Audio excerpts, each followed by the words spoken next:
right, hello everyone. Welcome to the Wednesday webinar today. We're going to be talking about Harvest of the Month.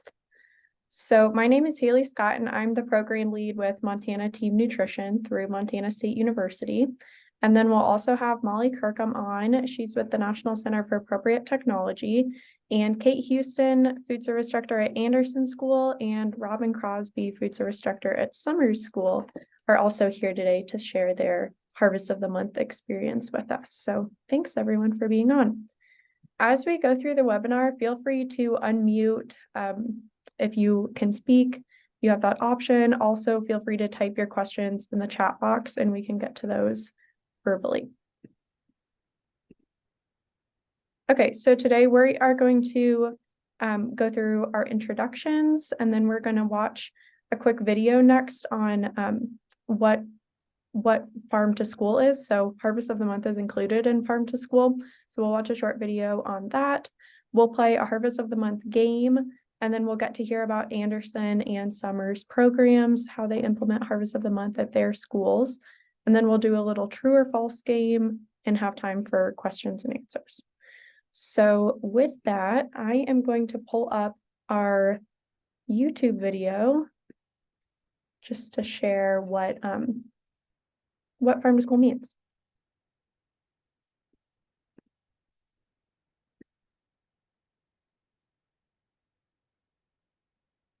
All right, let me know if you cannot hear this video. Can you hear that? I think we can hear it, but we Farm can't. to School is an umbrella term for projects or initiatives.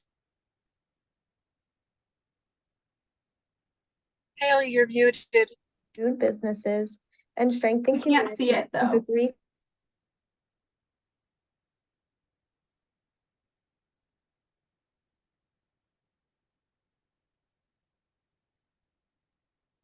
Okay, now we can see it.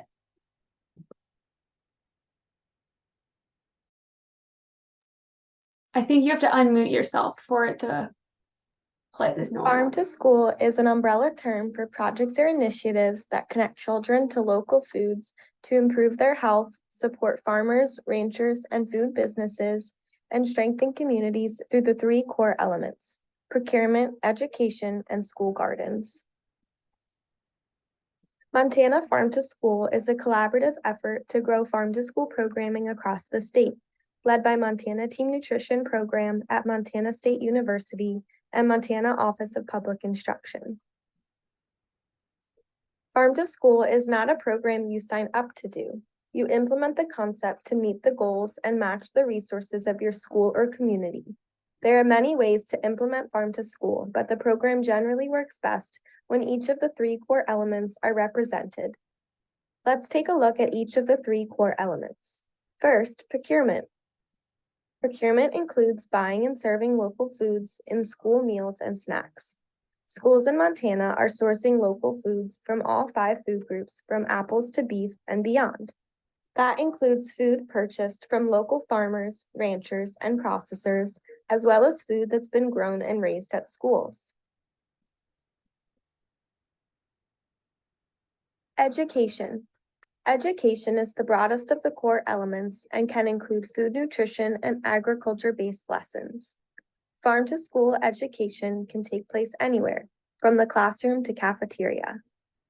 Examples include farm field trips, preparing recipes with local foods, or painting with dye made from beets.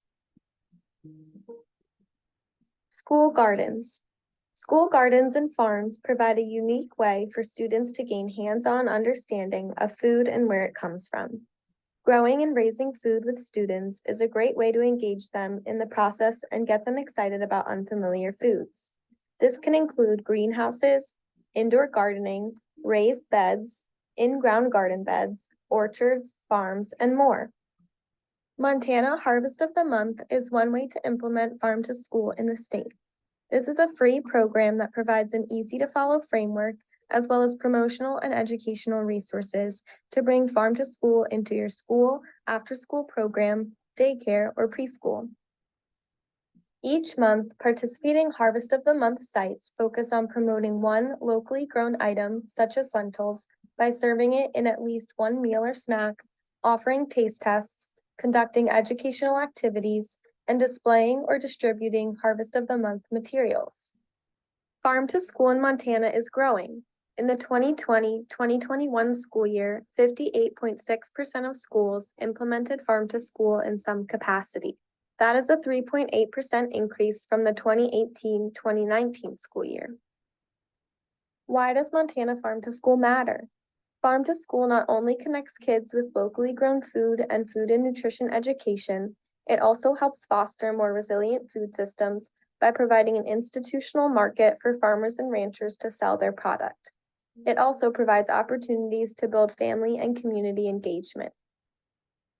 Promoting locally grown and raised foods is one way to promote availability of fresh, healthy foods and support local economies.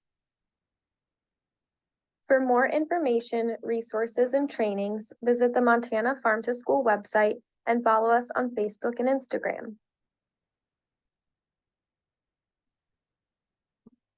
Okay.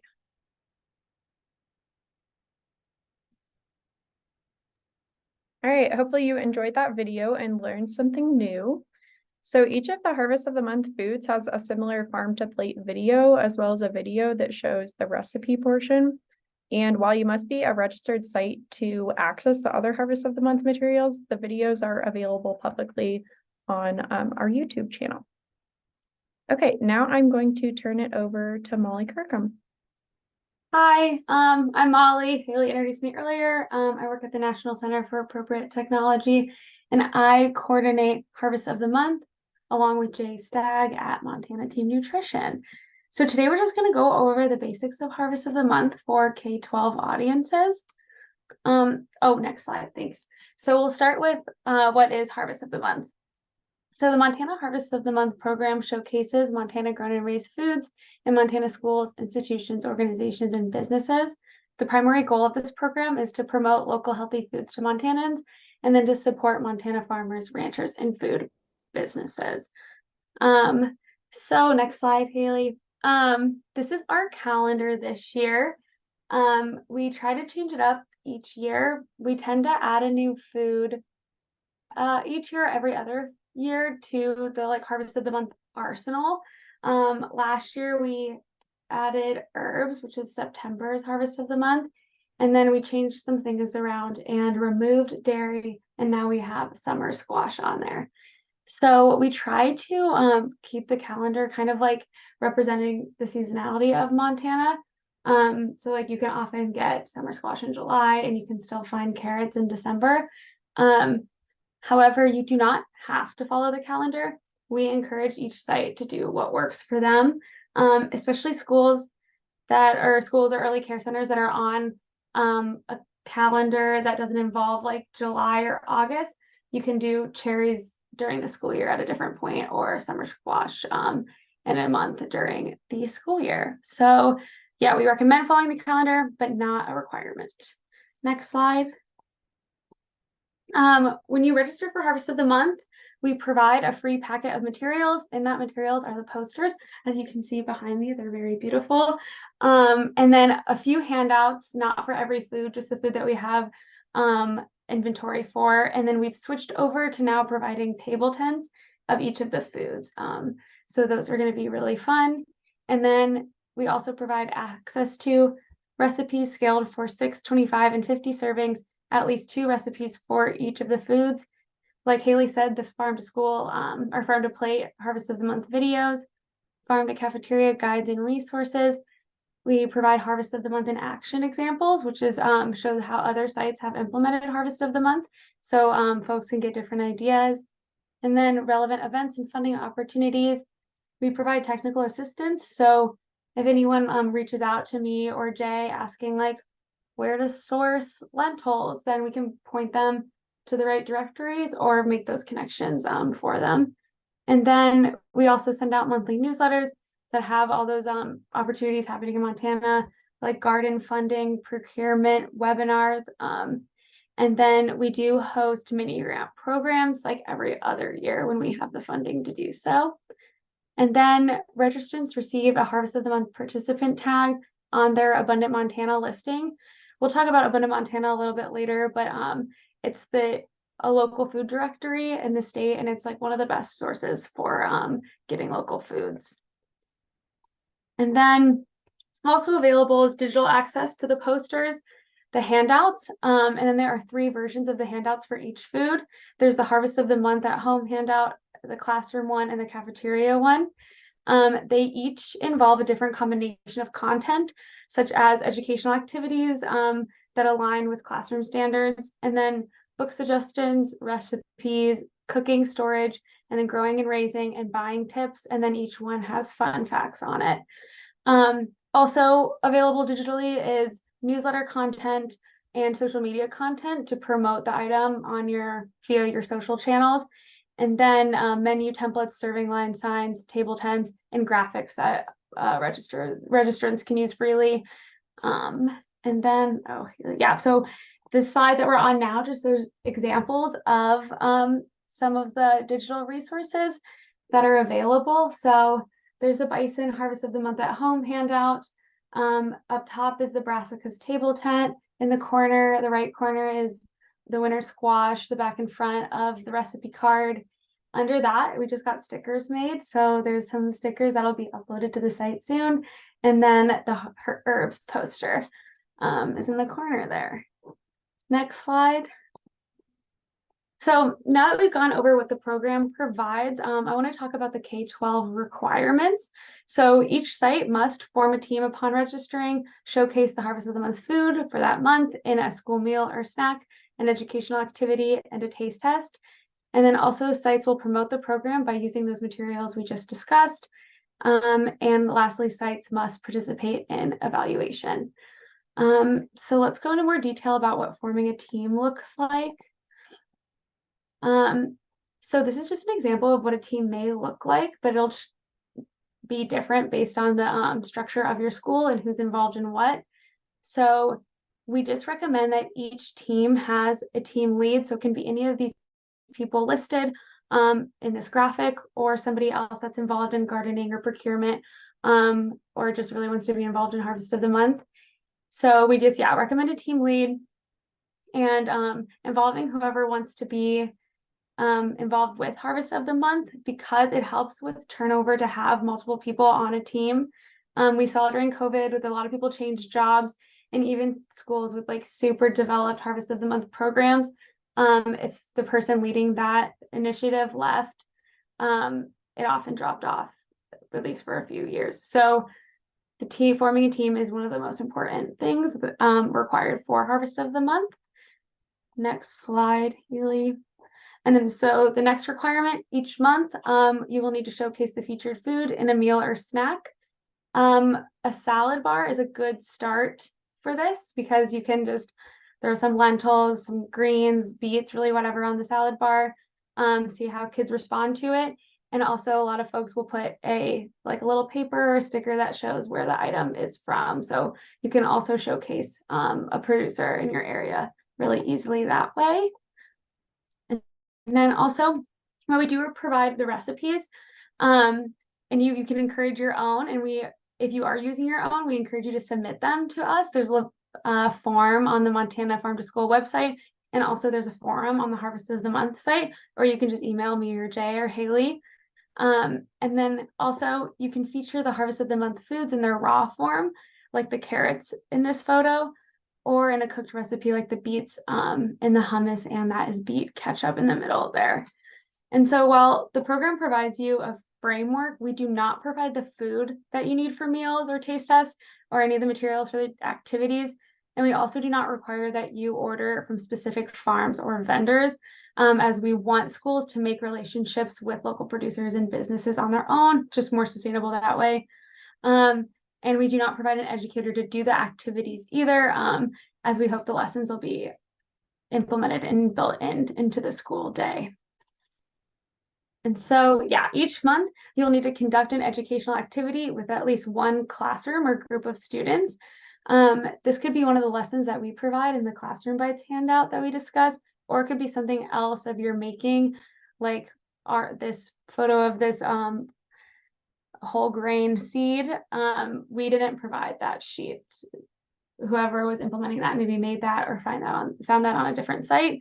So you can do your own research, and there's often really fun creative activities out there to promote the foods.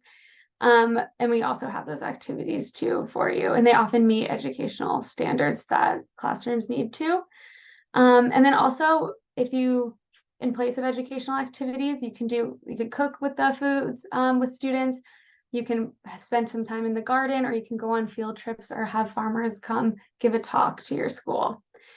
And you can also use the Harvest of the Month videos to support your educational activities.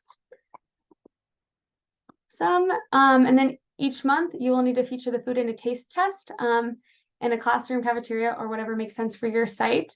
It helps to feature the Harvest of the Month food in a taste test before it is served in a school meal or snack, just so that you can get the results first before you serve it to the entire school.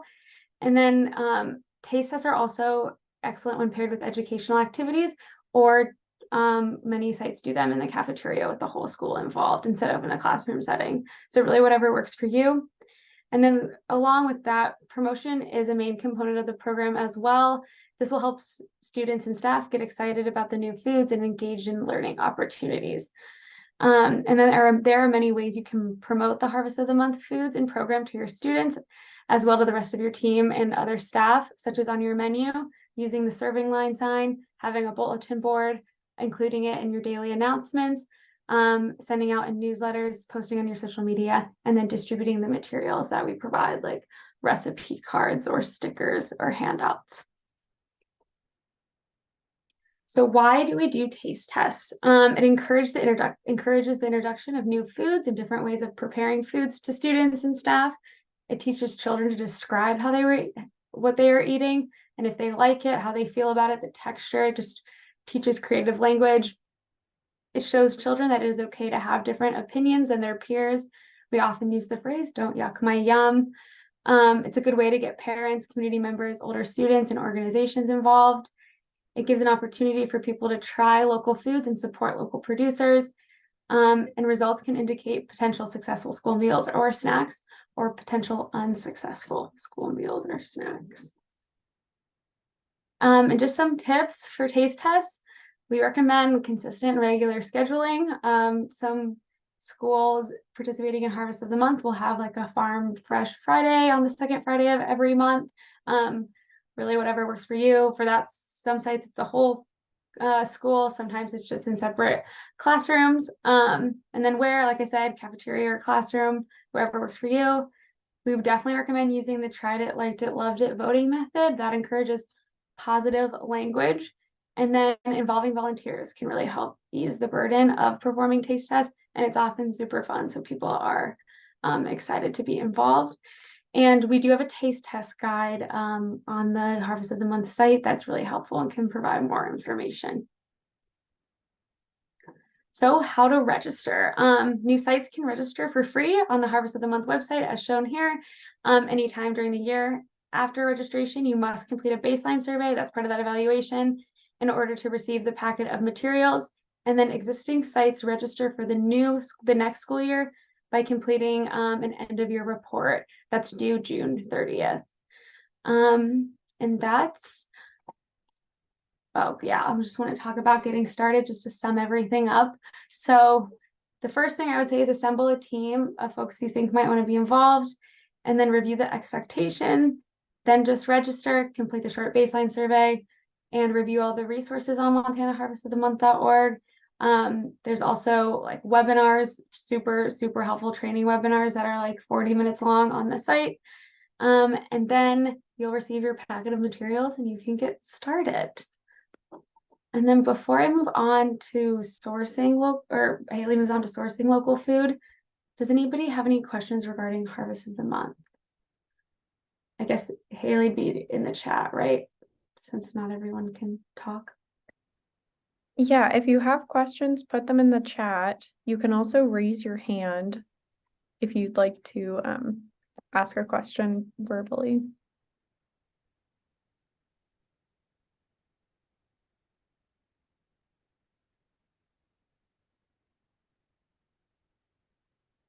I don't see any hands raised, so I'll keep an eye on the chat. Okay, I don't see any questions either, but if you do participate in Harvest of the Month, you could put that in the chat as well. Not sure how many people are already participating, or if it's new. Okay, so I'm just going to go over some sources of local foods. So there's many out there. You can get local foods from school gardens, farmers and ranchers, farmers markets, processors, distributors, and then the DoD Fresh program, I think you all know about. So the DoD Fresh program has featured Montana apples, beets, carrots. There's been lots of local foods available on there. So that's an option that you can use. And then let's see, farmers markets and when out of season market managers are a great way to find out who the producers are in your area. You can always contact your farmers market manager. There's also a great food directory on Abundant Montana's website. There's a map and you can type in what you're looking for or where you are, and it's really easy to find local foods near you. So highly recommend using Abundant Montana. There's also a Made in Montana directory, so you can check that out there. And then, let's see, you can look for local products in your current distribution channels, and you might actually be surprised what they offer. So you could always ask your current distributor if they do source local products, and they might be able to tell you that they have producers in a certain radius that you can choose to purchase from. You can also find meat processors. Those are available on the Department of Agriculture's website, so those will be listed there. And then it's highly encouraged to ask your peers. So get on Montana Lunchline and ask questions. Everyone has a lot of experiences that they're super willing to share. So definitely talk to others in your area and see how they have found their local foods. And then lastly, there's also distributors and grower cooperatives that you can reach out to as well. So these are a few recipes that you can use in your child nutrition programs. They're all credited and all feature Montana ingredients. So there's, let's see, we have bison barley chili, we have a cherry overnight oats, we have lentil hummus, purple pirate potatoes. So if you are looking for some new recipes that feature Montana foods, you can find those on the Team Nutrition site. And we'll send out these slides so you have all the links available too. And then a couple other resources. The Montana Farm to Cafeteria Guide is really detailed and has all of the information that you would ever need on starting local food procurement in your school. So that is available online, and you can also get a hard copy of that if you'd like. And then there is a USDA local procurement guide. So that's developed on the federal level, and that also has good tips. And then there's specifically beef to school procurement templates and beef to school information on the Montana Farm to School site. So there is a lot out there. If it's new and overwhelming, please do ask us questions and ask which resources you can go to, because there are a lot of existing ones out there. Okay, now we're going to do a quick little quiz before we get into our guest speakers. Okay, so this quiz is meant to be fun. And if you open your chat, it's going to be multiple choice, and this quiz demonstrates the information that can be found on the Harvest of the Month handouts. Okay, let's go to the next slide. What type of cherry is native to Montana? Type your answer in the chat.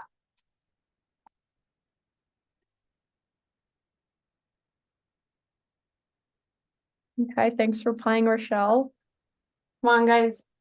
You can do this. I think I just updated the chat settings, so everybody should be able to. Oh, okay. Awesome. All right, Taryn says A. Oh. We've got votes for A and B, flathead and choke cherry. So this is a trick question. It's actually choke cherry. So this so choke cherries are a shrub-like member of the cherry family that are native to Montana and most of the US and Canada. And flathead cherries actually are referred, here you can click next so that this shows up. Oh wait, it's not doing the transition thing. I'll just, There we go. oh wait, there we go. Okay, so yeah, flathead cherries refer to the cherries grown in the region. Those are sweet cherries that are not native to Montana. They were brought over in 1870 because of the warm climate around the lake. Sorry, guys. Next. Okay. What is the other common name for bee balm?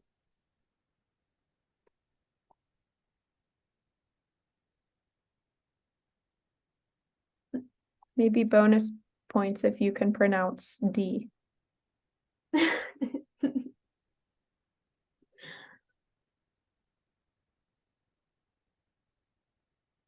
Okay, 2 votes for D, 4 votes.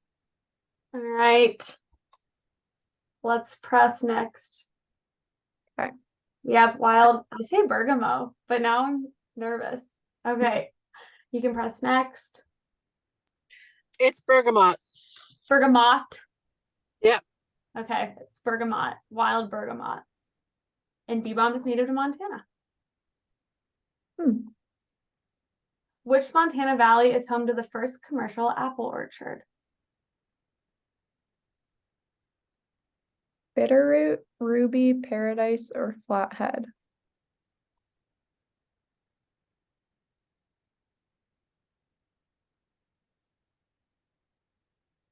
Got votes across the board. All right, this one is the Bitterroot Valley. A. But there are orchards across the state now, but I think that the Bitterroot still produces the most apples out of anywhere. Probably rivaling Flathead. What type of beet is red and white striped? Oh. Sorry, guys. This is a giveaway. Okay. It's Chioga. Thanks, Haley. And then there's a cool picture of these beautiful beets. The next question. What are the largest land mammals in North America?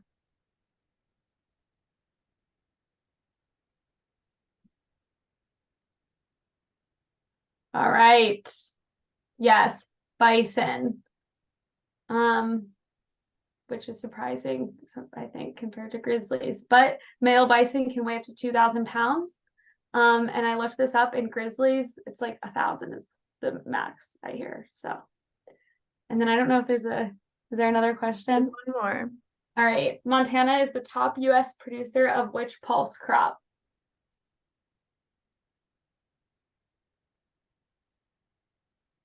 Okay, the answer is D. Montana is the top producer of dry peas and lentils and ranks 3rd in garbanzo bean production. Wow. Okay. Thank you, Molly, and thanks everyone for playing. Thanks, guys. With this, I'm gonna turn it over to Kate to talk about your Harvest of the Month program at Anderson School. So I'll just go through the slides, and Kate, you can give a little overview of what the pictures are all about. Sure. My name is Kate. I'm the food service director at Harvest of this Month School, Anderson School District. And I love this program. First of all, it's amazing. And it's been really incredible to see how much participation has been starting this year, especially after last year we started the program. So what I do at my school may be a little bit different, but I was given the green light to go, is I don't do what the Harvest of the Month is suggested for each month. I actually will use different produce from different parts of Harvest of the Month. So for example, this month we are doing apples and bison because apples right now are really prolific and they're really fresh and wonderful, and bison is such a wonderful meat to cook with. So we've been able to pair both of them together for Harvest of the Month. Last month we did root vegetables. So I had the carrots, the beets, and potatoes. Even though potatoes is not on the Harvest of the Month, we did do that with the potatoes, because I lived near Churchill, so I was able to get seed potatoes locally sourced, and the kids loved that. And then the month before that we did squash. So there was all the summer squash with the herbs. My goal with Harvest of the Month is I try to incorporate as much of the product that is available for all of the months into the meals each month, only highlighting 2 to 3 so the kids know that they're getting their food from Montana. It's locally sourced. Every meal that I serve has at least one local ingredient, if not more, in the food that I serve. I serve about 180 kids per day and about 30 kids for breakfast. And we just started doing Harvest of the Month for breakfast with the flathead cherries. And I've done everything from making breakfast cluffer tea, which is a French breakfast dessert, to the other day I made a choke cherry flathead cherry jam, which we now use on our whole wheat pancakes. So I really love Harvest of the Month because I am a huge proponent of locally purchased, and the kids have just been responding really well to it. Last year was really hard because I was just getting my grounding. It was my first year as a food service director, so I was figuring it all out. Now this year, because of the support of the school, the staff, and the students, I've been able to really focus on highlighting how much local we have in our product. So for me, doing Harvest of the Month, because it's such a flexible program, I'm able to incorporate more than just one item in. We do taste testings. We do the tried it, liked it, loved it. We got rid of the gross, yuck, and disgusting. I put a kibosh on that immediately. And what I've heard from feedback on the parents is that they notice at home that their kids are starting to do the thumbs up, thumbs sideways, or thumbs down, and not say this is disgusting. They say, well, I just tried it, which is really awesome to see that carrying over to meals at home. So yeah, we just got a wonderful grant from the USDA for local food procurement. And I was struck today by how many kids, because we announced it at our school, how many kids came up to me and were so excited about how they were going to get more local foods in their meals, which to me is just amazing. I don't think kids really are paying attention, but they do. So today, for example, my menu was the Montana marinara with the bison. So we did that ground bison with the marinara to do the spaghetti.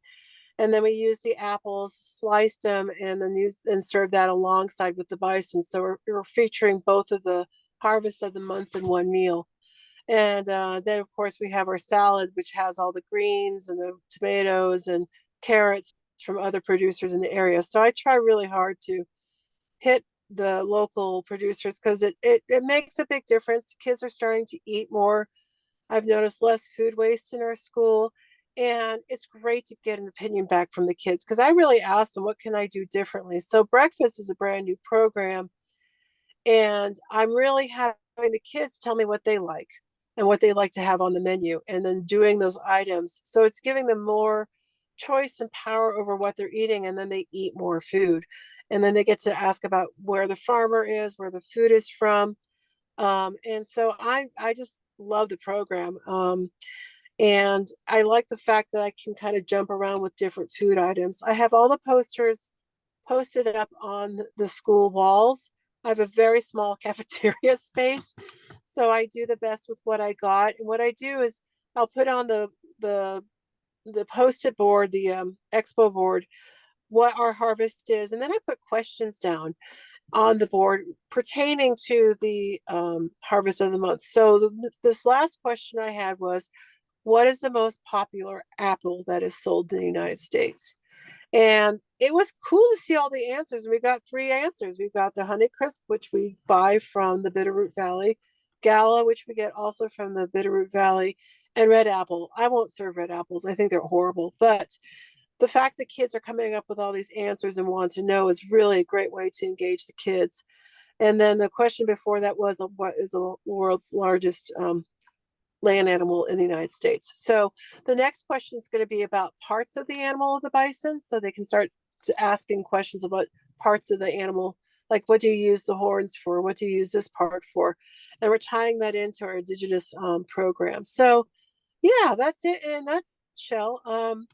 We did get a grant from the Montana Farmers Union, and I'm going to plug that really hard because if any of you want to do a school garden program, it's one of the easiest grants to fill out, and they gave us $2,500. It's up to $3,000, and we were able to implement our garden program using all of that money.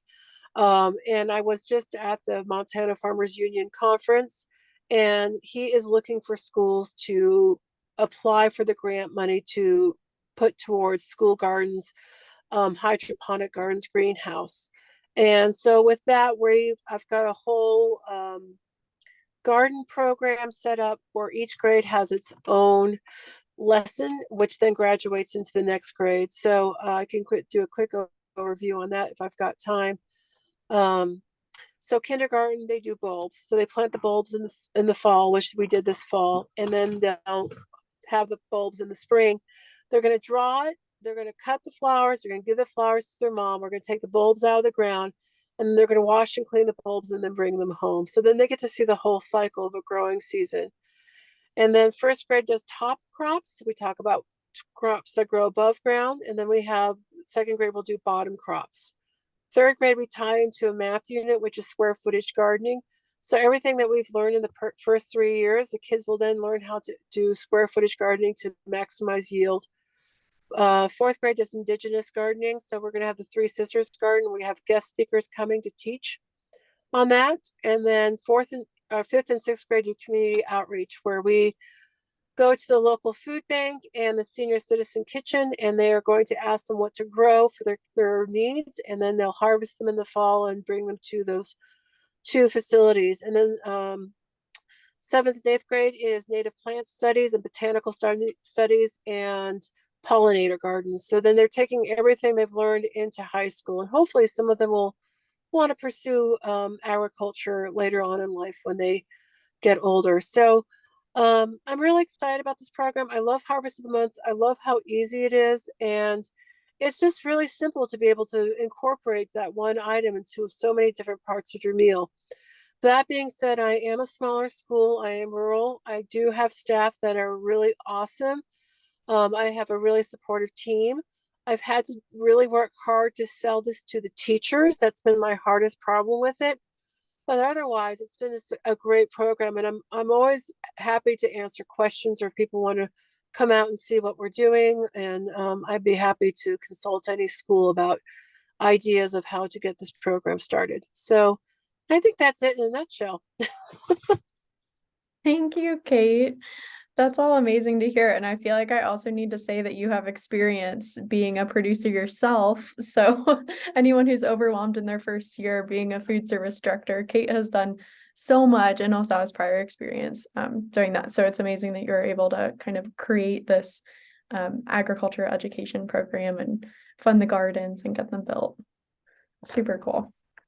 I do have a Thank couple you. more pictures, Kate. Let me go to this slide. Do you want to share how you do taste tests?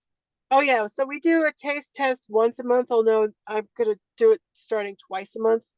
And we have parent volunteers who come in. The parents love it. They love getting involved. I have parents who want to work in the kitchen. This is where I send them, because I don't want them in the serving line because they don't tell you what to do for your job.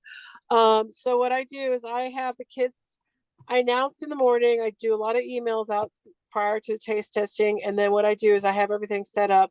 We have the posters in the back saying, tried it, liked it, loved it, with Post-it notes. And then we have the food item, and I just talk to each grade about what we're going to be tasting. And then the kids come, and if they take the food, they have to take a Post-it note and they have to vote. And that's what's great about having the parent volunteer there, is because they can kind of monitor that. And so, the past two, tried it, liked it, loved it, we're not going to put it on the menu because they didn't like it. Which is great. I love that, because it gives the kids the ability to decide what they want for their food. And then it helps me see, okay, this didn't work. Let's try something a little different next time. So as you see here, we got the parent volunteer. We've got the people voting on it. I usually will have some materials up around. I just stick them on the wall with some tape, and it's really great. Kids have an opinion, that's for sure. So I really enjoy doing it. It's a lot of fun. So that's what we do for our taste testing. And then this is a slide of our Montana marinara, which we were one of the pilot schools for. I cannot speak enough about this product. I love it. The kids love it. It's a really easy product to use and a great way to integrate Montana-based products into your food menus. So this was when we did the Montana Marinara Madness last year, which was the pilot year in I think March. And I was able to get a bunch of coloring sheets, and I had the first and second grade do all the coloring. And then we put all the posters up. We did a lot of announcements in school.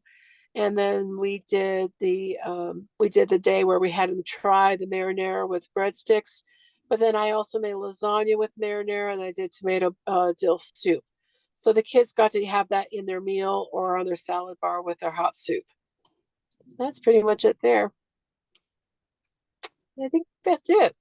Thank you, Kate. Yeah, and it was all as delicious as it looks because we got to come out and visit that day. Yeah, that was really helpful. You guys helped out a lot that day, so thank you. It was crazy. The kids were all hopped up on this. It was really amazing. They were excited. I think it was fun to have the stickers and have all the options and do the taste tests. And I also think it's funny when they know how to act in the lunchroom, like you said, what do you say, capiche, and they say caposh. Yeah. Well, I used to be a teacher, so there you go. Yeah.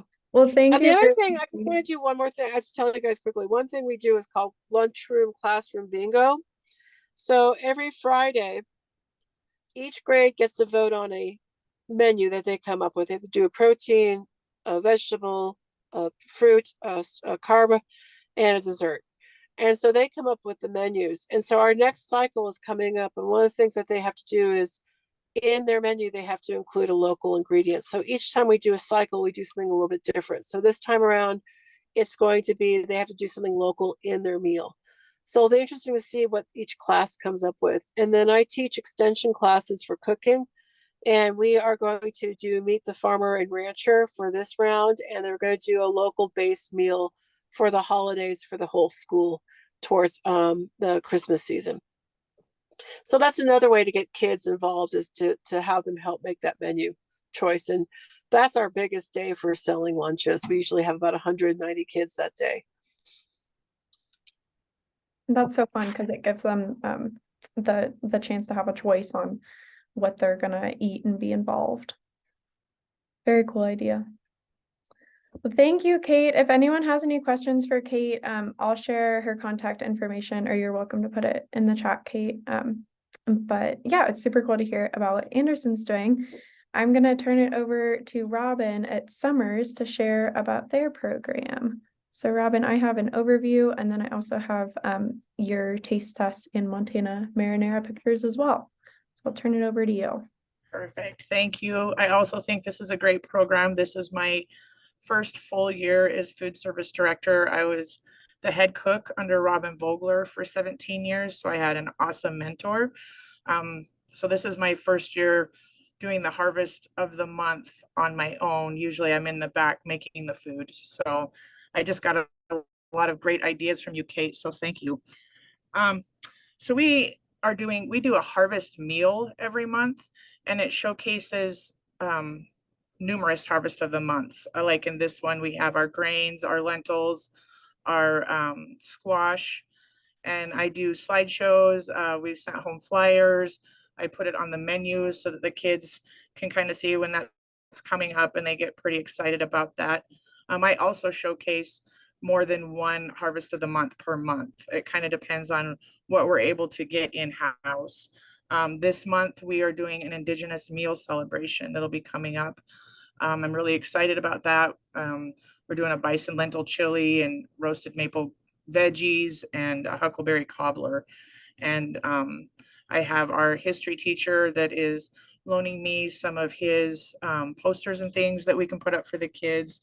I always make sure and try to have bios on the farms and little table tents whenever we do serve something local. We try to have something local on our menu at least 4 times a week. And we do showcase local foods also in our salad bar for our taco salad day. Right now we have the option of either a beef taco or lentil taco meat. And so we're trying to do all of that as well. I did a taste test recently down at I think you have slides of this, Haley, at the elementary school for Indigenous Peoples Day for the little ones. and we did the Three Sisters soup, which wasn't really, I didn't have the poster that we were for Harvest of the Month, but we did use local squash and beans in that soup. We hadn't been able to go down and do a taste test at the elementary school in quite a long time, and the kids were so excited when I came down there, and they've asked ever since. I've gotten emails, when can we have that soup? And so not this month, but next month, we're actually going to put that soup on their menu down there. And so I'm pretty excited about that. We do have, I guess we do have school gardens, and of course over COVID, they kind of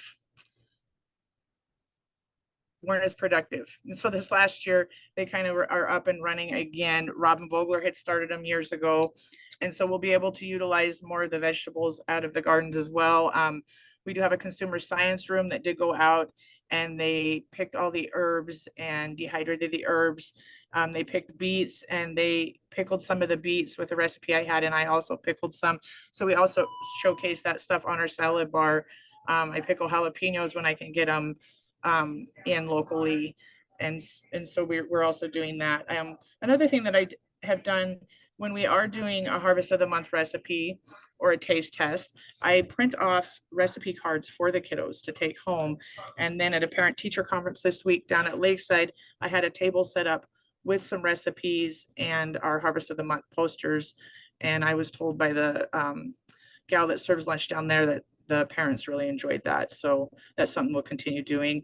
In the background here, the middle one, we also I brought in a little hydroponic unit that sits on our back counter for the kiddos. And I was growing herbs all last month, and we still are. And we encourage them to come back and try them. Of course, the dill's taking over and the kids love it. But that's another thing that I've done to kind of showcase some of the Harvest of the Month. Yeah, and still, this is our Montana Marinara Madness celebration. This was just a couple months after I took over. It was amazing. It was so much fun. Ann Harney came up, and Blake, and we did a mushroom meatball sub with the Montana marinara sauce. And then we have some local carrots there and cauliflower that we roasted, local lettuce, and then a apple crisp that we did with wheat Montana oats. And as you can see on our sneeze guard there, that's kind of what, every time we serve local foods, that's kind of what I put those out every time, and the kids love it. They love to see it. And we have a really awesome janitor that paints all these big, huge vegetables for us that we can hang from our ceiling. There was an apple in the last slide, and then of course the tomatoes. And right now I'm trying to talk her into doing some corn for us. And so we also put that up and decorate wherever we can. As far as in the classroom, Robin Vogler taught a nutrition class here, and since she retired, I am not really sure what they're doing in the classroom, but that is something that I am reaching out to our consumer science classroom and sharing recipes of the Harvest of the Month, because they do some cooking up there as well, and hoping to get together and do a project with those kiddos. And I can't say enough about the program. I love it. My staff loves it. I have a great support team. Here's some more of the taste test that we did of the Montana marinara. And anytime we can bring product in, and the kids are excited, they love the taste tests. And that's about all I have to say, but thank you for inviting me to speak. And Kate, I will be reaching out to you because you have some great ideas. So thanks for sharing those. Thank you, Robin. Yeah. It's so fun to see your pictures, and that's so nice that your janitor paints those awesome fruit and vegetable posters for you. I was wondering, do you do the taste test? Like Kate mentioned, she does a taste test to see what she would like to put on the menu. Do you use them in a similar way? We do. So the taco meat that I'm using right now, the walking tacos. So we actually did that taste test. I think it was before COVID. I did that with Robin Vogler, and we got great feedback. And so I pulled that recipe back out and started serving it back out on our salad bar, and put the recipe back out with the kiddos. But just like the Three Sisters soup, I did that taste test first with the littles, and they loved it. And so we're going to showcase that on a menu.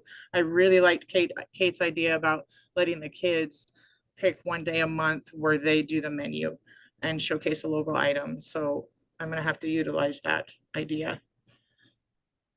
That sounds really fun.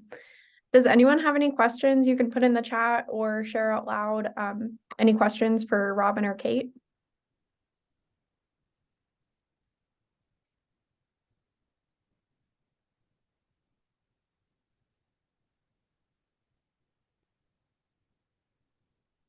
Rochelle said, love it. Great stories and ideas. And Emily said, thank you for sharing the soup, Robin. The Three Sister soup sounds so good.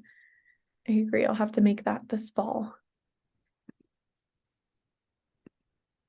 Okay, well, thank you both again for sharing, especially at the end of your days. And it's so cool to hear about your amazing programs. And it's incredible that you guys are both in your just first couple of years doing it.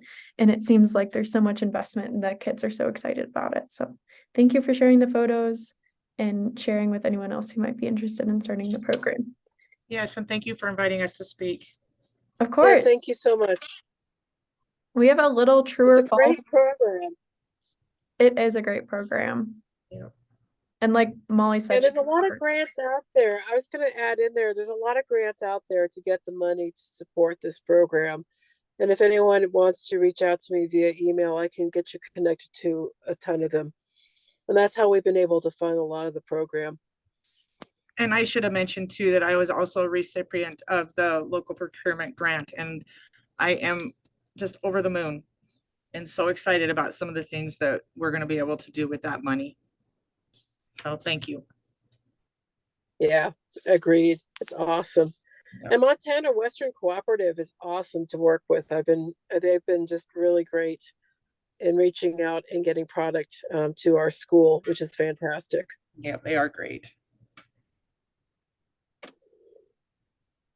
Well, I'll include both of your contact information in the follow-up so everyone has your information and you can they can reach out to you about any grants that might be available.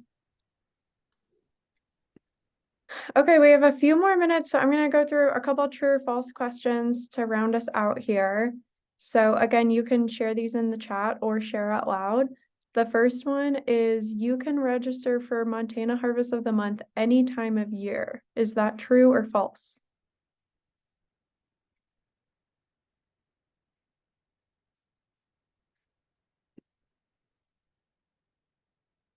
Okay, we have two trues.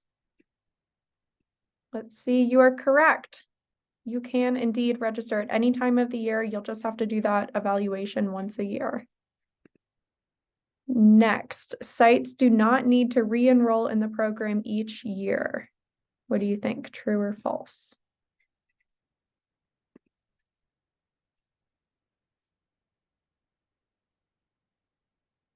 Zoe says true. Rochelle says true. False. Sites must complete the end of year survey each summer to re-enroll in the program. Molly, do you want to add any information about that one? It's due June 30th, but we accept it pretty and whenever you get it done. So all we want is that eventually so we can do the grant reporting. Okay. Moving on, sites must serve or sell food in order to participate in Harvest of the Month. Do you have to serve or sell food to be involved in the program?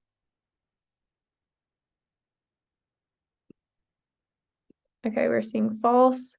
Yes. Extension, libraries, dentists, fitness centers, development centers can all participate in Harvest of the Month. You can promote Harvest of the Month items and you can definitely participate if you don't serve or sell foods. Is Montana Crunch Time the only time for schools to participate in Harvest of the Month? True or false? We just had Montana Crunch Time in October to celebrate National Farm to School Month.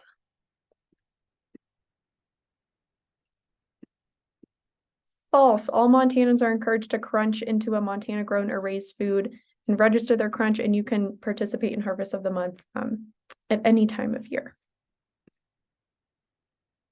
Next, there are 3 components of Farm to School. So we learned this in the beginning video.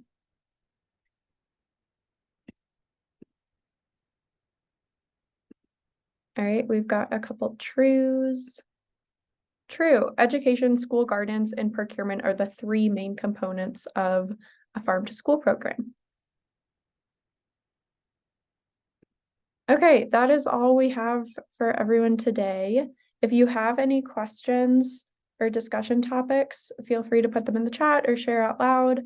I'm going to put a couple links to websites and social media here. And then I mentioned my name is Haley, but Jay, my colleague, manages this program with Molly. So if you have questions, you can reach out to Jay, and then I'll go put all of our contact information up here. So with that, thank you everyone for joining. It was great to hear about Kate and Robin's programs. It's so fun to see the kids doing their taste tests and evaluating if they tried it, liked it, or loved it. So we'll send out follow-up information, but if you don't have any other questions, then we'll see you on the next webinar. Thanks, everyone. Thank you. Have a great day. Thanks, Kate.